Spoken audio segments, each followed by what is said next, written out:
Welcome, YouTube, to another video. Today's video is about clarifying a beer that is done. It is finished. And not only is it finished, I recorded a full tasting video on it. Spoiler alert, gonna find this beer with a finding agent. Let's watch the tasting video I did. Let's do that right now first. Welcome to a tasting video. Tasting of my Helles. I'm gonna blind taste this Helles against a commercial Helles. Sarah is joining me for the blinding. And she's coming over the beer right now. She's on her way. I'm not even gonna look down at the beer yet, because I don't know what's what. She poured them off camera.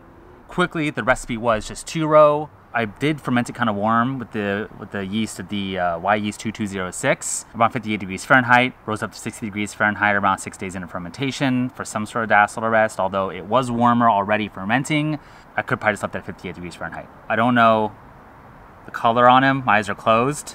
This one smells honey. This one smells a little more mustier, earthier, I guess you could say. I think it's the commercial one. It was? Yeah, well, first of all, mine's really cloudy still. Wow, quite a bit cloudy. So, do you think you can tell the difference blinding? And here, close your eyes. I'll mix them up.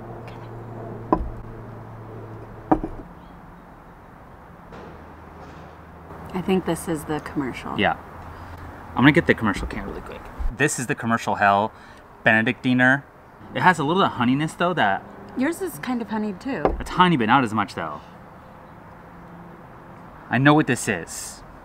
And I picked it up before and I was like, what is that? It's not, there's an off flavor in there, and it's a little bit nail polishy solvent flavor. Sort of like pine sol a little bit. And that happens when you push yeast too hard and too hot. So not too hard, meaning if you ferment too high in temperature. It's there. I get more solventy though than nail polish. It's more solventy. So I know, okay, that's really interesting. So fermenting this at 58 degrees Fahrenheit, I think it's too much for this strain. Yeah. I didn't get it the first time I used this, pushing at 58 degrees Fahrenheit, but this is, it's obvious to me. I mean, as opposed to being a really clean, low temp fermentation. And as cloudy as it is right now, it's not that yeasty. No. So I'm gonna go and pour more out of the keg right now and see if it was just the bottom part. So I just repoured this. It's still cloudy. It's, you know, really 1 gallon experiments anyway. But lesson learned with not pushing lager yeast too high, at least, or at least the Y yeast 2206. I have had success using the Y yeast 2124 on a higher fermentation, closer to 60 degrees Fahrenheit, without a problem. But obviously some strains can't handle it. Cloudy. Embarrassingly cloudy. It's supposed to be a Helles. A Helles is a clear beer. That wasn't clear. That was horrendously cloudy. Not okay with me. I'm going to clarify this with gelatin. Not gelatin specifically, but a clarifying agent. I went to the homebrew store the day after I recorded that video. I was like, no, let's get this right. They didn't have gelatin. They had what was called Sparkolloid. It is a wine clarifying agent.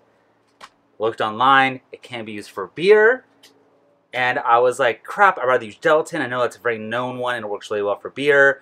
Very few people have used this for beer that I can research. Largely for wine.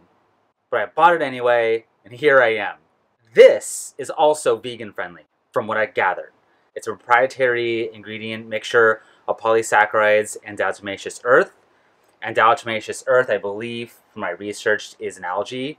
So this looks like it's vegan friendly. If you are a vegan out there and you're looking to clarify your beer with something that isn't gelatin, this might be your solution. We'll see if this works. For one, it says it takes like 30 days. The mixture on how to do this, or the steps on how to do this, was all over the place on the internet. No one was consistent. I'm not kidding, no one. I looked at 6 or 7 different references, and they were all completely different. One said I had a half a teaspoon to a quart of water and boil it. Another website said add a full tablespoon to 2 cups of water. One said a tablespoon to a cup of water. One said half a teaspoon to 3 ounces of water. I have no idea what to do here. I'm going to go off the first one I read, and it seems like the most consistent. And it seems like the one that'll work for me because it dealt with more smaller amounts. I have about a gallon left of this Helles. It was half a teaspoon to a quart of water. Boil it for about 10 minutes and then cool it down, get it warm, you know, room temperature roughly, so I kind of gather. Then pour half a cup of that per gallon of the thing you want to clarify. Perfect.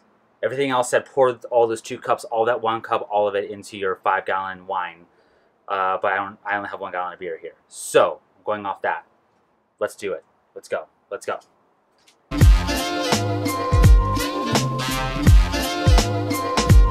It doesn't seem like enough to me, looking at the boil. I'm gonna add another half a teaspoon.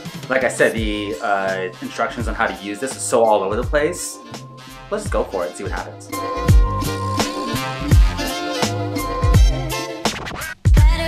So it does have a positive charge to it, so ideally anything with negative charge will pull out a suspension, proteins. Yeast I think has a 2. I have about 1 gallon left, a little under. That's what it looks like. It's like milky. I'm gonna pour right in. Screw it. I'm gonna give it a little bit of a stir. I don't know, it didn't really say to do that, but you know, most I think gelatin that you use, which I'm not that familiar with to be honest, I don't usually use gelatin, says to, you know, you could do it in a primary after it's done fermenting, clear it out, transfer it to your keg. You can do it in the keg. I'm not 100% sure about if the beer's already carbonated and cold. I think you can add it to cold beer already, but I think a little sooner is better.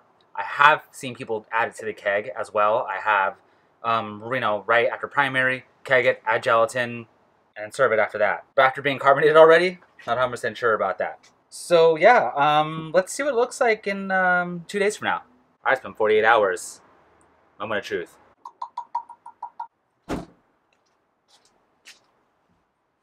Nothing. Like I did say, it does take, allegedly, 30 days maybe to clear out wine, but in 48 hours, nothing. So I've heard gelatin can clear out beer in like 24 hours, 48 hours. This is not it. This is probably not a good option if you want to clarify beer quickly. I mean, this is still like really hazy. It's even like slightly less hazy. All right, let's see how it looks in the 48 hours. Expectations for this being clear, very low.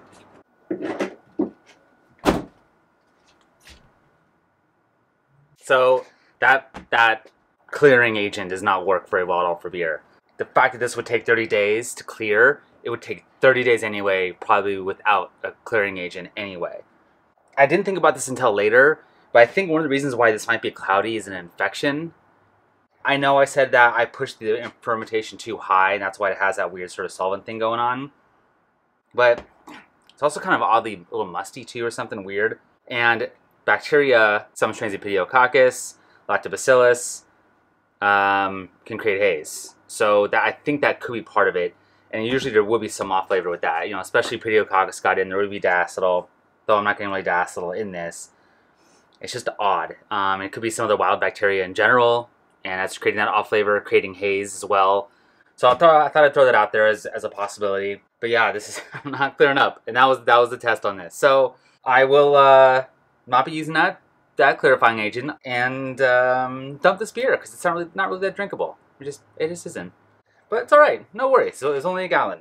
Thank you for watching the video of my attempts, and get out there and clarify your beer properly. If one's into that kind of thing.